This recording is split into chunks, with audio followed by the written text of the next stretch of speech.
You know the speech is doomed when the opening line feels like a hostage note. I'm Ethan Blake, and tonight's journey takes us deep into the jungle of public relations disaster. Our guide, a professional deflector with a talent for evading every question while sounding deeply profound. I'll translate the corporate gobbledygook into plain English and serve up sarcasm like hot sauce. This isn't leadership, it's interpretive spin dancing. So grab a seat, lock in your sanity, and get ready for a takedown more honest than the speech ever hoped to be. 107 days was more than enough time. That's a stupid excuse in my view, that it wasn't enough time. If anything, our election should be like Britain and like other countries. They don't need 100 days. She was actually doing fine after the first few months. Next time have an actual primary where a woman candidate can prove her worth and not just be stuck in and nominated at the very last minute because you had a dotard running that you wouldn't fess up to. The Democrats are still stuck in denial, desperately gripping onto lies to justify one of the most disastrous decisions in their party's history. But guess who's not having it? Bill Maher. On a fiery episode of Real Time, Maher torched the false narrative and aimed straight at former DNC chair Donna Brazile, exposing her blatant, willful ignorance. While she chose to bury her head in the sand, Maher lit it up with brutal honesty. He didn't flinch, he didn't hold back, and the delusion shattered on live TV. Welcome to the channel that dissects political chaos with surgical precision. If you're ready to witness the truth scorched into the spotlight, hit that subscribe button. And buckle up, it's going to get real. Donna, are we more likely to see a conservative female president before a liberal one? Oh, that's an interesting question. I think we'll see a Democratic. We've had three. We've had Geraldine Ferraro as a nominee, Hillary Clinton as a nominee, Kamala Harris as a nominee. We will have a Democratic female president in my lifetime. I say... And the asteroid will not hit her. She will deflect it, and with her superpowers, things will be okay. Okay. Can I make one suggestion? What? Not a vice president named Tim. Okay. Okay. You know, enough with a lady and a Tim. Okay. Remember Tim Kaine? Tim Kaine. Okay. Tim Walsh. Okay. So the segment opened with a thought-provoking question, and Donna Brazile came back with what seemed like a thoughtful answer. But let's be honest, that's not the part setting the internet on fire. What really jumped out in the clip was how eager Donna was to lump Kamala Harris in with Democratic heavyweights like Hillary Clinton and Geraldine Ferraro. Now, say what you will about Hillary, yes, flaws aplenty, but her leadership was undeniable. Ferraro brought real political substance, but Kamala Harris? That's where the logic breaks down. The comparison falls flat. And thankfully, the rest of the panel wasn't having it. They pushed back, hard. Donna's attempt at historical revisionism didn't just flop, it got dismantled in real time. And trust me, it was a sight to behold. Interesting how many global women leaders have come from the right. I mean, in Britain's now had 3 conservative female prime ministers before it had a single Labour one. The current conservative leader is a young black woman called Kemi Badenoch. Right. Now that's pretty amazing, I think, and it's lovely that no one really makes a big deal out of it. Well, I don't look at Merkel as a Christian Democrat. Indira Gandhi, Maher.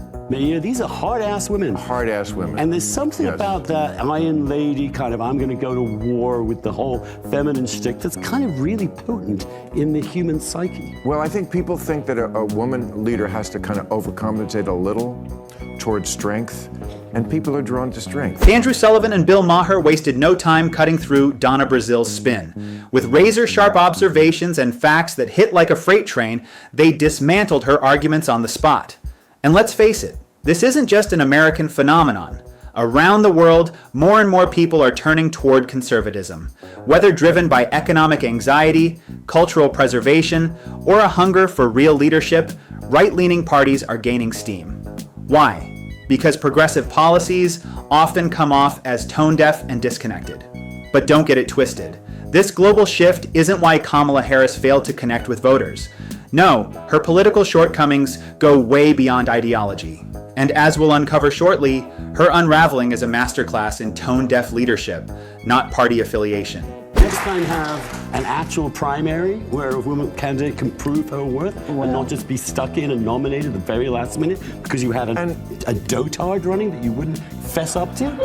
Well, first of all, isn't the DNC responsible for that? That's not fair. First of all, we had a primary. I don't know, but it doesn't sound Joe and Kamala did win enough delegates. 14 million people participated in it, and we should not disenfranchise those Americans. I wouldn't go as far as calling Kamala Harris dude, but let's not kid ourselves.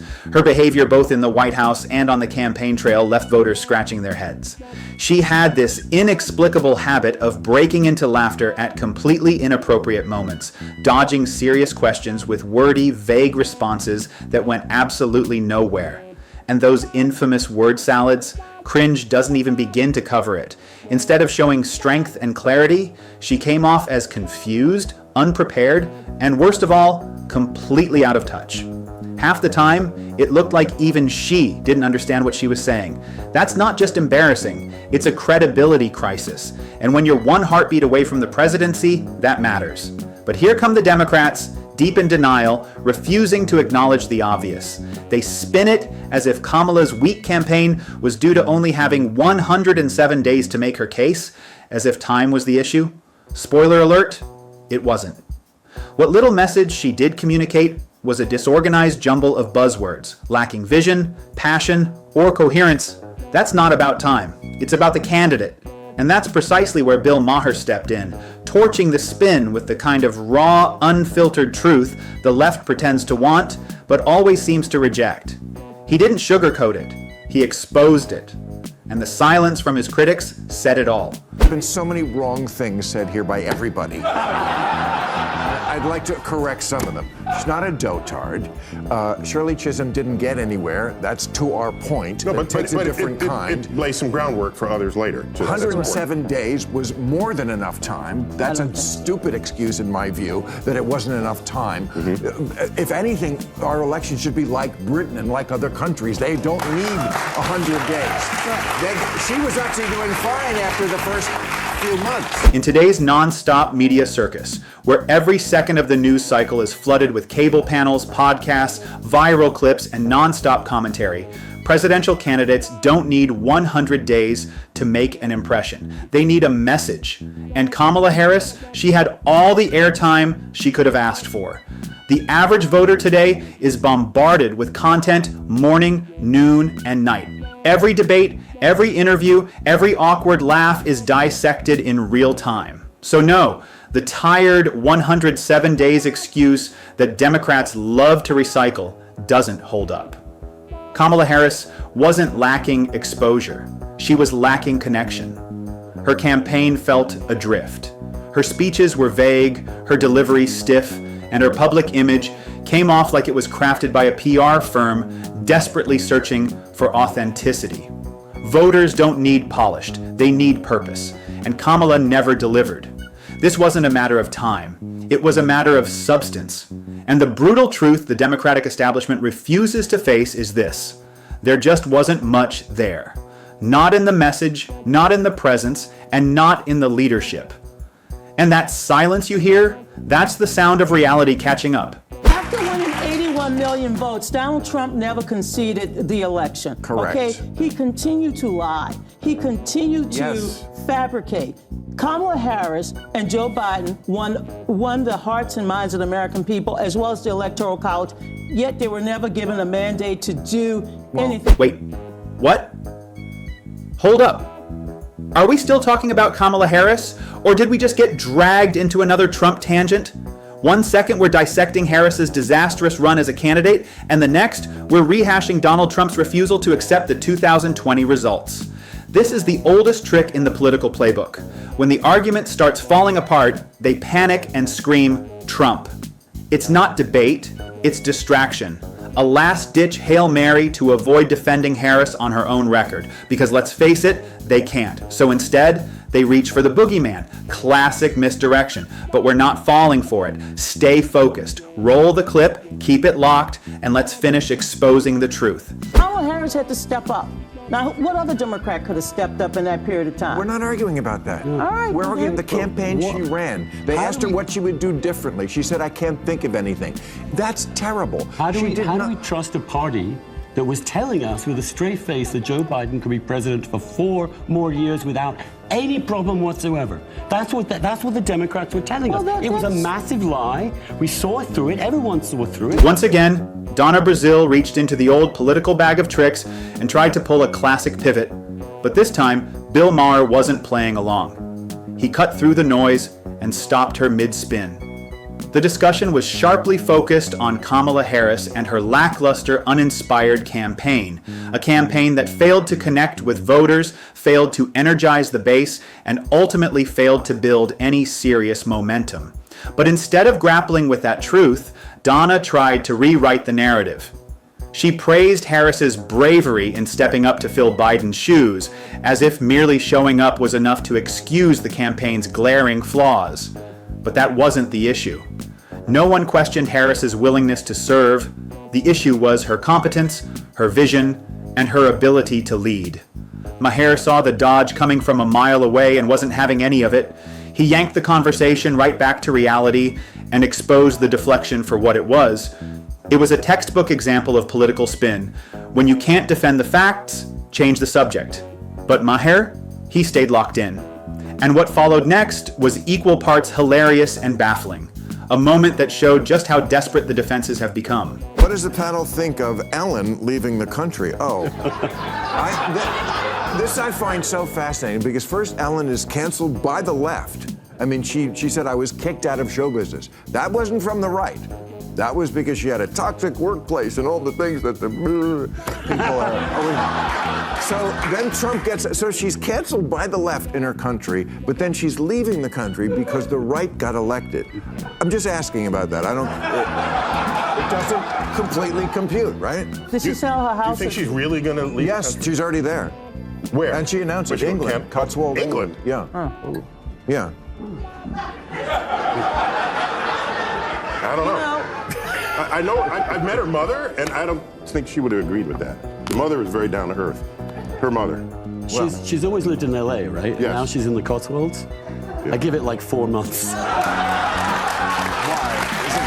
The drama surrounding Ellen DeGeneres is the perfect case study in modern left-wing tribalism. Despite being publicly canceled by her own ideological allies over toxic workplace allegations, Ellen never truly broke away from them. Why? Because her worldview, her identity, even her sense of worth, are still deeply tied to the very same progressive circles that turned on her without blinking. It's loyalty over logic. For many on the left, ideological allegiance outweighs truth, nuance, or even self-preservation. They crave the echo chamber, the comforting feedback loop of their own beliefs, no matter how warped. And when that same tribe throws them under the bus, they still cling tighter instead of stepping back and questioning the system. It's not about principles, it's about conformity. Ellen's story is just one high-profile example of a deeper problem. The modern left doesn't reward honesty, it enforces obedience. Accountability is replaced by performative loyalty, and anyone who dares step an inch out of line gets dragged. This isn't about justice, it's about control. And until that changes, don't expect the left to tolerate difference, only submission. What does the panel make of the reaction to Trump suggesting we should reopen Alcatraz as a federal prison? No. I will say, 2 of the best movies of all time are Escape from Alcatraz and The Rock. Great movies. I know, but we shouldn't make policy from watching TV, should we? I mean, it's plain that he was. I mean, it's Isn't not that often what happens? No. What really? Oh, I mean, okay. And look, is it a big issue? No. First of all, it's probably never going to happen. I also must say, I'm tired of hearing how this is the can't-do country. No, should we open Alcatraz? There's no reason to do it. But I heard the immediate reaction was, it's impossible. It's impossible because it's broken down. No, it's just stupid. It's just stupid, but also it's not impossible. I'll tell you one thing, Bill. There's only one reason the idea of reopening Alcatraz was dismissed out of hand. It came from Donald Trump. That's it. Had the exact same proposal been floated by Joe Biden, Gavin Newsom, or even AOC, the media would have rolled out the red carpet. We'd see headlines calling it bold, visionary, or a transformative step toward prison reform. CNN would be hosting town halls, op-eds would praise its brilliance, and Twitter would be flooded with hashtags, turning it into a movement. But because Trump said it, instant dismissal. No debate, no consideration of logistics, no analysis of potential benefits, just mockery and outrage. That's the double standard we're drowning in, where ideas aren't judged on merit, but on who dared to speak them. This isn't about right or wrong anymore, it's about who says it. And if it's Trump, the default setting is oppose at all costs. That's not critical thinking, that's partisan reflex. And this exchange, from Donna Brazil's dodging to the media's selective outrage, puts that dysfunction on full display. Kamala Harris didn't flop because of time constraints. She failed because she was a weak candidate with a hollow message. But Democrats don't want to confront that truth. So what do? Deflect, pivot, toss out Trump as their go-to scapegoat, hoping no one notices the lack of substance on their own side. Even Ellen DeGeneres, publicly canceled by her own ideological camp, still clings to their approval. That's how deep the tribal mindset runs. Loyalty matters more than logic. It's not about truth, it's about conformity. Even something like reopening Alcatraz, controversial, yes, but worthy of debate, gets torched instantly if it comes from the wrong mouth. That's not progress, that's censorship disguised as virtue. To his credit, Bill Maher continues to call it out. He refuses to play the game. He challenges the herd mentality even when it's uncomfortable. And thank God for that. Because until the left learns to hold itself accountable and evaluate ideas on substance, not party lines, they'll keep chasing their own tail. The echo chamber might feel warm and safe, but it's where good ideas go to die. If you liked this breakdown, smash that like button, subscribe, and stay tuned. There's more truth coming your way.